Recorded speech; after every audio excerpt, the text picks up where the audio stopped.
studi dari kita juga pernah ya, dalam 10 tahun terakhir itu ternyata satu anak dari 10 anak di Indonesia yang masuk ke kelompok kelas pendapatan rendah, itu mereka 1 dari 10-nya itu bisa masuk ke kelas menengah. Tapi sebaliknya 1 dari 10 ya perbandingannya. 1 dari 10. Tapi sebaliknya 1 dari 10 anak yang orang tuanya itu berpendapatan tinggi, itu mereka akan sangat rentan bisa masuk ke dalam kelas menengah. Turun kelas. Turun kelas.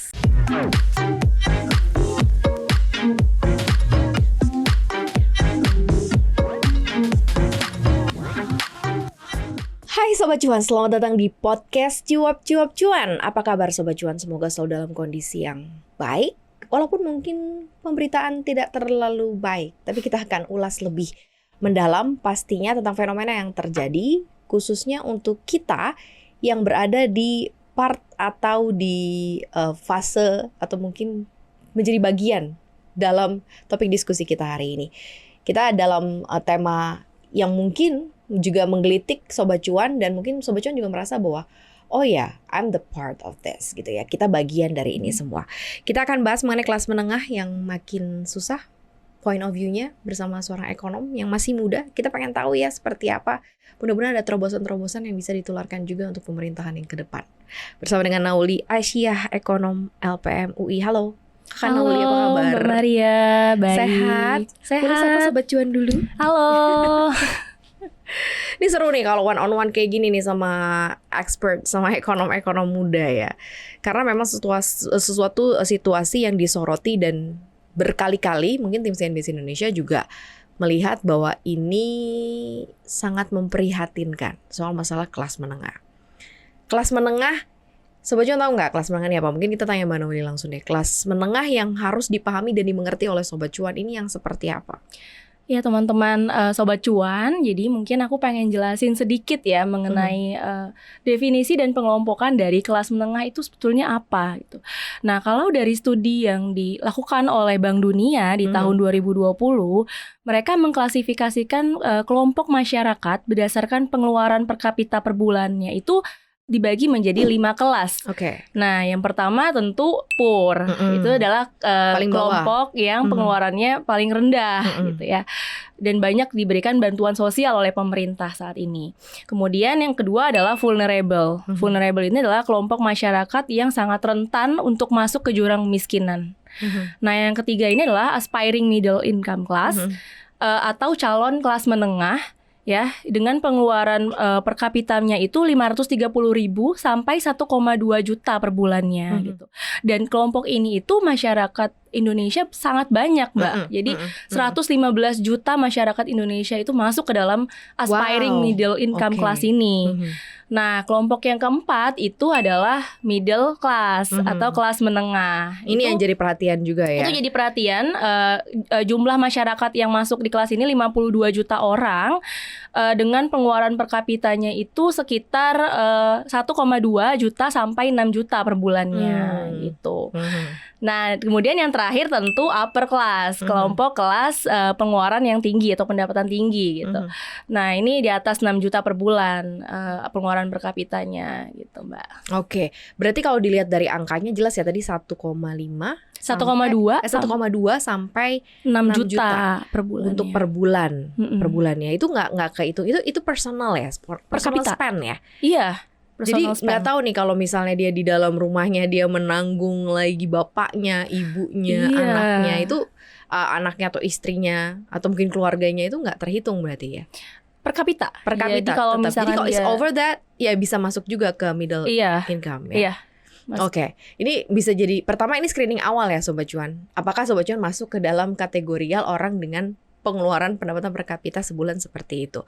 Nah, ini kan kemudian kita selalu merasa bahwa memang kaum menengah ini bukanlah kaum yang dianggap mampu, karena kaum yang dianggap susah enggak, kaya juga enggak.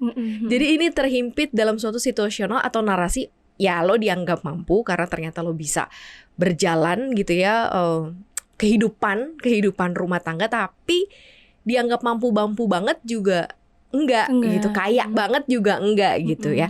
Nah, ini akhirnya muncul banyak persoalan-persoalan seperti contohnya akhirnya mereka nggak bisa spend banyak untuk tabungan atau misalnya saving banyak atau untuk tabungan, dan berat menghadapi situasional ke depan di mana harga-harga akan semakin naik, gajinya nggak ikut naik, kemudian dia akan kena derita pajak yang naik, dia pasti juga akan kena. Nah ini gimana kita menyoroti fenomena ini lebih dalam lagi nih Mbak Nauli? Ya, jadi memang permasalahan yang dihadapi kelas menengah itu sangat-sangat kompleks ya Mbak ya. Jadi memang betul seperti yang tadi Mbak Maria katakan, pendapatan yang mereka terima itu pertumbuhannya tuh relatif stagnan gitu.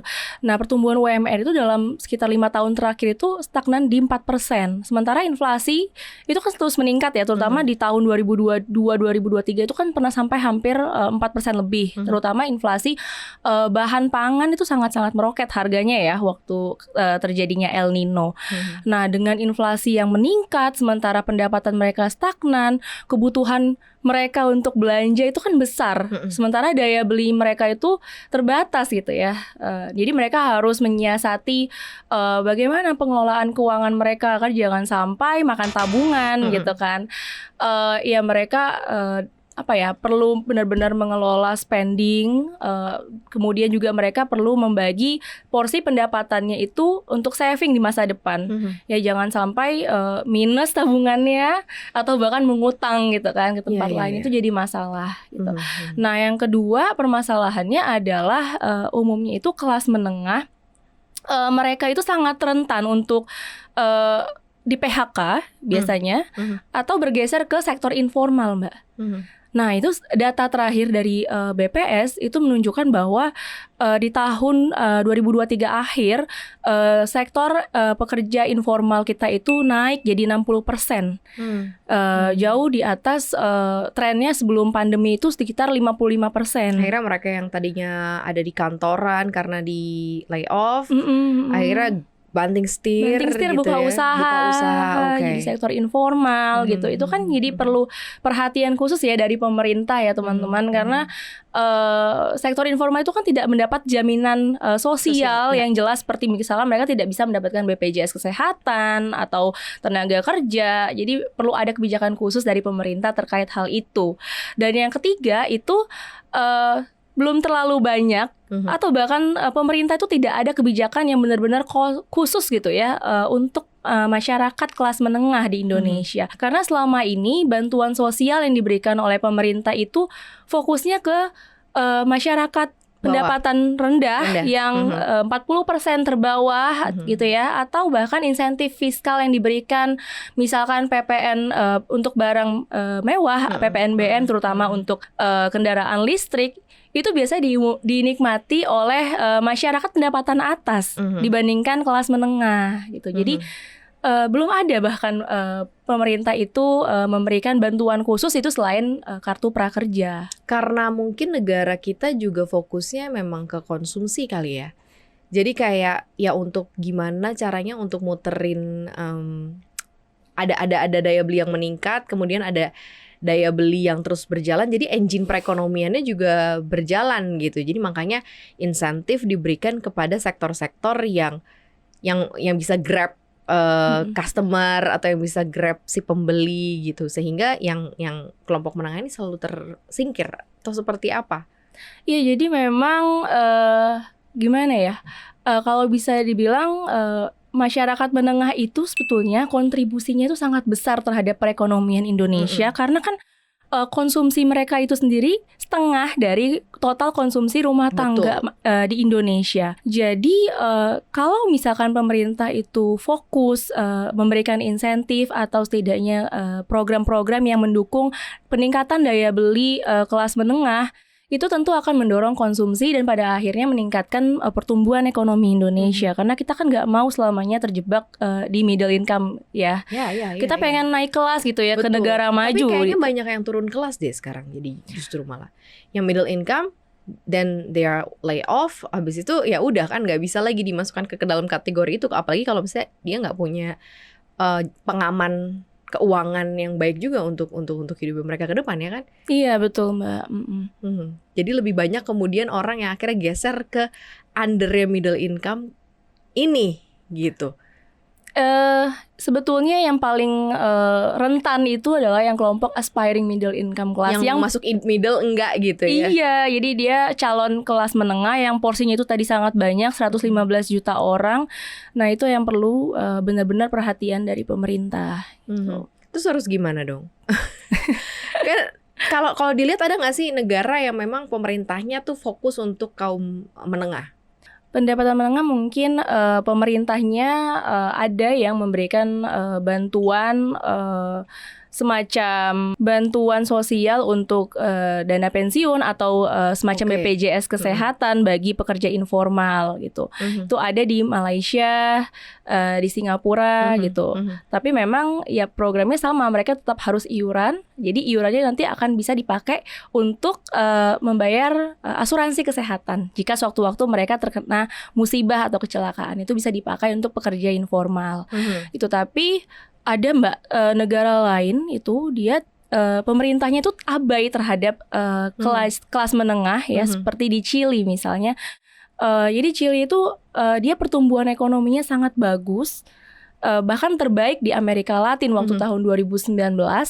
Kemudian mereka berhasil menurunkan tingkat kemiskinannya dari sekitar 53% ke 6%. Kemudian indeks pembangunan manusianya juga sangat baik ya di Amerika Latin. Tetapi karena tidak adanya insentif untuk kelas menengah di Chili, jadi masyarakat kelas menengahnya itu melakukan demo besar-besaran di tahun 2019 dan pada akhirnya terjadi kerusuhan besar yang mengakibatkan pemerintahnya itu lengser gitu. Nah itu yang terjadi di Chili. Padahal kondisi perekonomiannya bagus gitu bagus banget. Tapi karena memang tidak ada perhatian khusus untuk kaum menengahnya ini, jadi membuat akhirnya ada reaksi yang terjadi gitu ya. Karena memang kaum menengah ini secara dominan kalau di beberapa negara tuh memang selalu menjadi porsi yang paling besar ya. Karena kan PR-nya untuk keluar dari middle income trap ini kan memang sesuatu hal yang butuh effort gitu ya. Effort yang sangat luar biasa. Nah, musuh paling berbahaya untuk si middle income ini ke depannya apa? Satu, misalnya contohnya kayak memang income yang tidak akan bertambah secara signifikan. Kedua, ya karena nanti akan digerus oleh income yang tergerus oleh pajak yang mungkin saja akan diberlakukan secara tiba-tiba. Kita tahu ya banyak banget proyek-proyek strategis yang akan dilakukan di pemerintahan ke depan. Ini kalau untuk di Indonesia ya, POV-nya dari Mbak Nauli. Atau apa? Atau kemudian kalau misalnya dia mau tetap stay di pekerja atau jadi bekerja secara formal, persaingan dunia kerja kan juga akan semakin tight buat mereka-mereka yang punya posisi di pendapatan menengah ini. Bisa aja kegeser atau bisa aja terganti ya. Itu sangat easy banget begitu ya untuk berada di negara berkembang. Apa musuh yang paling besar ya? Musuh terbesar ya bagi kaum kelas menengah itu menurut saya ya inflasi yang tinggi ya. Jadi pemerintah perlu mengontrol inflasi untuk tetap stabil ya, terutama inflasi kebutuhan bahan pokok seperti energi, kemudian bahan makan. Itu jangan sampai melonjak terlalu signifikan sehingga menggerus daya beli masyarakat kelas menengah. Kemudian yang kedua, kita sedang berada di era suku bunga yang tinggi, ya higher for longer. Jadi apabila suku bunga masih terus tinggi ke depannya, ya tentu ini akan menjadi trade off ya bagi masyarakat kelas menengah. Mereka lebih memilih tentunya untuk menabung dibandingkan konsumsi, dan mereka juga nggak bisa mengambil kredit pinjaman gitu kan, karena ya cost of borrowing mereka akan semakin besar gitu karena suku bunga yang tinggi. Kemudian yang ketiga adalah nilai tukar. Nah banyak sih yang mempengaruhi nilai tukar ya Mbak ya. Salah satunya ya faktor eksternal, kemudian faktor domestik juga. Kemarin itu pemerintah calon presiden baru kan mengumumkan akan menaikkan utang rasio utang Indonesia terhadap PDB ke 50%. Sekarang utang kita berada di 40% terhadap PDB. Nah, kalau sampai 50%, tentu ini akan melebarkan defisit fiskal di atas threshold 3% terhadap PDB. Nah, ini kemarin sempat terjadi kepanikan di pasar keuangan, Mbak, dan akhirnya rupiah sempat terdepresiasi drastis di 16.300. Di samping ya karena akibat The Fed masih mempertahankan suku bunga kebijakannya itu, karena depresiasi yang cukup dalam ya tentu ini akan berdampak juga gitu kan terhadap konsumsi dan belanja masyarakat kelas menengah. Gitu. Itu 50% juga dianggap masih di bawah dari threshold level batas aman 60% katanya loh. Enggak, itu tentu banyak banget implikasinya. Mau komen terutama ke ya. defisit fiskal itu tentu akan melebar, Mbak. Iya, dan itu sangat-sangat berbahaya ya. Karena pengelolaan utang kita di zaman pemerintahan Presiden Jokowi itu lumayan jor-joran kayaknya, dan ada beberapa utang jatuh tempo yang akan jatuh tempo di masa Presiden Prabowo nanti sampai ke 2025, 2026 itu akan meningkat kalau nggak salah sampai berapa ribu triliun kalau tidak salah, mungkin bisa dihitung gitu ya utang-utang jatuh temponya. Nanti baru akan turun lagi di 2027, berarti di masa Presiden Prabowo sudah mau selesai. Jadi tugasnya tuh sebenarnya bayar utang aja gitu ya di periode ini, gimana caranya untuk melihat hutang-hutang jatuh tempo. Nah, korelasinya terhadap kondisi unstable economic seperti saat ini, apalagi yang terkait dengan utang, dengan kelompok kelas menengah, apa yang harus mereka kemudian tanggung? Mereka mungkin nggak sadar nih, kita kasih paham ya bahwa ini yang akan kamu tanggung nih sebagai kelas menengah. Iya, implikasinya sebenarnya secara tidak langsung ya. Apa yang terjadi di kondisi makro itu tentu akan berimplikasi ke sektor mikro ya, terutama pendapatan mereka tentu akan tergerus. Kemudian dengan inflasi yang tinggi ya mereka nggak bisa spending lebih besar, dan pada akhirnya makan tabungan gitu ya. Ya perlu banyak perhatian dan kebijakan dari pemerintah. Nah, studi dari LPM itu Mbak, di white paper kami menemukan bahwa ternyata kebijakan pemerintah sekarang Jokowi, terutama yang di tahun pertama itu lebih bersifat inklusif, tapi selama periode kedua Presiden Jokowi itu kebijakannya itu tidak inklusif gitu. Jadi kebijakan-kebijakan yang diberikan itu lebih banyak menyasar pada 20% terbawah dan juga 10% teratas. Sementara kelompok kelas menengah ini tidak disentuh sama sekali. Tidak difokuskan, malah cenderung diabaikan gitu. Nah, pemerintah itu perlu memberikan perhatian lebih ke kelas menengah karena ini kan porsinya sangat banyak, terus signifikansinya terhadap perekonomian itu terutama konsumsi itu sangat tinggi gitu ya. Jadi perlu ada banyak insentif khusus, dan mereka itu sangat kritis, Mbak. Kelas menengah ini mereka bukan hanya memikirkan quantity. Kalau kelas bawah itu kan mereka lebih fokus pada kuantitas gitu ya. Infrastrukturnya banyaknya apa nih yang kita dapatkan. Tapi kalau kelas menengah itu mereka pengen fasilitas yang berkualitas tapi juga terjangkau. Jadi mereka butuh misalkan hunian yang layak dekat dengan aktivitas pusat perekonomian, tapi affordable price, kemudian internet yang cepat, fasilitas pengolahan sampah air yang terjangkau, transportasi yang bisa mendukung gitu ya untuk supportnya mereka, support gitu ya. Activity mereka. Lebih kritis, tapi ya itu tidak setimpal gitu ya apa yang didapatkan kaum menengah ke bawah, menengah ini gitu, kelas menengah ini dengan uang atau mungkin hal-hal yang dibayarkan sih. Kalau menurut gue di kondisi perekonomian sekarang ya, Indonesia kan target keluar 2045 itu keluar dari middle income trap supaya bisa masuk menjadi kategorial negara maju. Kalau menurut Mbak Nauli 2045 tuh berarti berapa puluh tahun lagi? Sekarang 2024, 21 tahun. 21 tahun lagi. Iya, jadi kalau 21 pemerintah tahun berarti 4 presiden. Iya. Iya, 4 presiden. Ya kan. Udah dipotong Pak Prabowo ya, nggak tahu ya kalau Pak Prabowo 2 periode atau ya mungkin ada sekitar 3 presiden lah. Jadi memang ya penting ya untuk fokus ke kelas menengah ini agar mereka bisa naik kelas menjadi kelas pendapatan tinggi dan juga bisa membawa Indonesia keluar dari middle income trap. Bukan, maksudnya secara ekonomi 21 tahun itu it's a make sense untuk benar-benar bisa keluar dan jadi negara maju.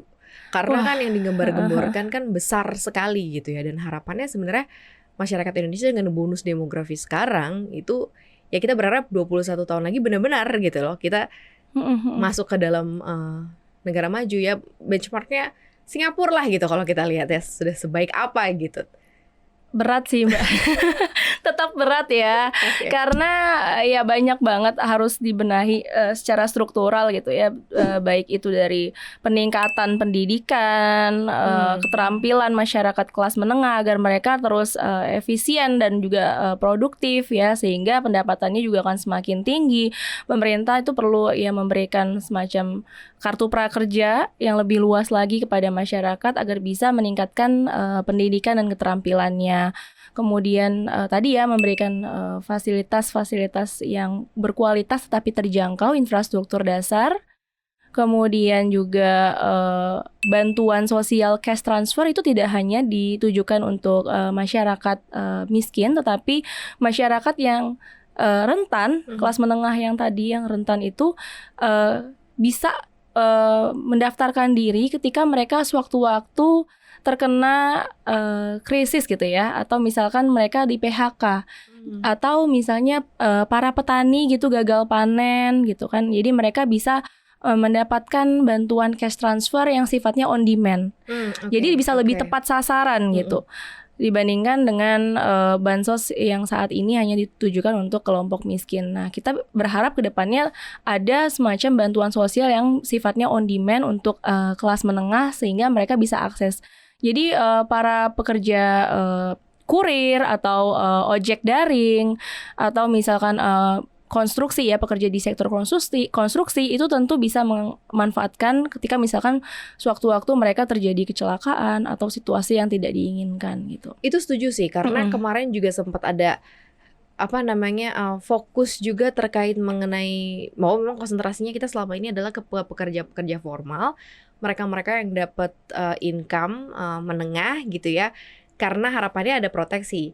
Sementara kalau seandainya pekerja-pekerja informal kita ini kan nggak tersentuh banget nih sama proteksi. Alhasil jika terjadi apa-apa sama pekerja informal kita, satu kapalnya goyang tuh. Misalnya ayahnya ojol gitu ya, ibunya ibu rumah tangga gitu ya, uangnya income-nya cuma pendapatannya dari ayahnya kenapa-napa, kecelakaan mungkin, terus kemudian cacat, tidak bisa bekerja lagi gitu, itu membuat satu kapal goyang. Akhirnya tadi yang that's why aku soroti adalah kemudian banyak mereka yang turun kelasnya. Yang tadinya mungkin apparently middle income mau masuk begitu ya, jadi turun masuk vulnerable atau bahkan poor atau malah poor. Nah, ini yang sebenarnya harus mulai dijaga kali ya. Dijaga dan diperhatikan ya. Gitu ya. Kita sih happy banget sebenarnya kalau misal kelas menengah bisa dapat fokus yang beda gitu dari pemerintah gitu. Kita nggak tahu nanti formulasinya seperti apa ya. Iya, karena kan kelas menengah itu sangat diverse ya Mbak ya, dan sangat dinamis gitu. Mereka ya bisa aja ada yang naik kelas. Studi dari kita juga pernah ya, dalam 10 tahun terakhir itu ternyata satu anak dari 10 anak di Indonesia yang masuk ke kelompok kelas pendapatan rendah itu mereka 1 dari 10-nya itu bisa masuk ke kelas menengah. Tapi sebaliknya 1 dari 10 ya perbandingannya. 1 dari 10. Ya. Tapi sebaliknya 1 dari 10 anak yang orang tuanya itu berpendapatan tinggi, itu mereka akan sangat rentan bisa masuk ke dalam kelas menengah. Turun kelas. Turun kelas. Dari pendapatan tinggi ke kelas menengah. Jadi 1 banding 1 ya? Iya, 1 banding 1 dari 10. 1 kemungkinan bisa masuk ke kelas middle income, ke kelas menengah. 1 bisa turun kelas gitu ya. Iya, jadi dari poor ke middle income, kemudian dari upper ke middle income. Oke. Ya. Yang atas bisa turun, yang bawah juga bisa turun. Bisa turun gitu ya. Dan kemungkinan naiknya juga ada, tapi semuanya comparisonnya cuma 1 banding 1 ya. Iya, dan banyak sekali permasalahan karena mereka yang middle income ini kan selama ini nggak bisa akses jaminan sosial. Mereka tidak bisa, misalkan anak yang dari kelas menengah itu tidak bisa mendapatkan beasiswa bidik misi. Karena mereka kan tidak bisa mendaftar untuk mendapatkan formulir tidak mampu itu iya.